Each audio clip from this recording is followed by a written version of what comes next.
how to do a Google Advanced Search. This is part of the homework for this module. I've already linked Google Advanced. I specifically want you to use Google Advanced because when you go there, we have this wonderful fill-in piece.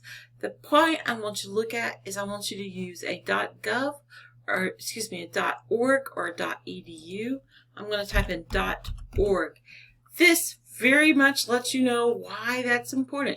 Search one site's like that has these particular domains. Now, from the beginning, remember we're talking about how Google is an awesome place to buy shoes. The .com is for commercial, and that has changed over time and will keep changing. But the .org is an organization, usually a nonprofit. Sometimes these are a little harder to get without proof of 501(c)(3) status and other things. But honestly, sometimes it's been a little wishy-washy. A .edu is absolutely going to an education or an education type facility or institution. Yes, I've tried to get one just for the library, standing on itself, and it did not work. So .org goes to organizations, .edu will go to education. This is one of the ways you can break out that echo chamber, that bubble, the same search results everybody gets for the same thing. Let's break out of that first page of search results that most people can get to.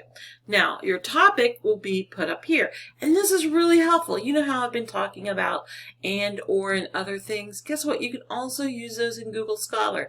And this gives you all sorts of happiness where you can get rid of it. So I'm going to go up here and put in COVID-19 and health literacy.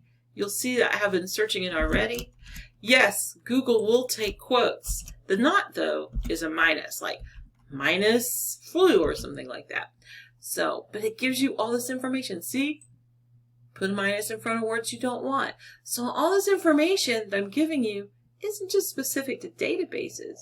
It helps you improve what you're already using confidently. So I'm going to go to my advanced search and find out how that looks.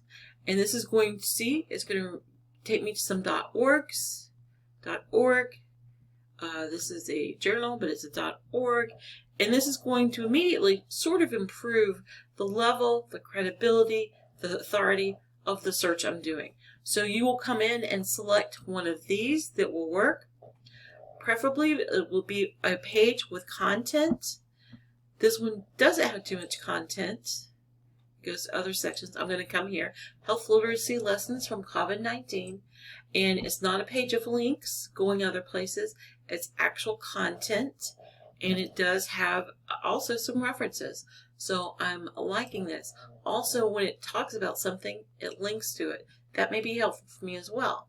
So that's how you use Google Advanced. You can also use any of the other things like .gov. You're going to need a .government site for your final project. So this is one of the best places to find it. So I hope you learned or enjoyed learning about Google Advanced because it is fantastic.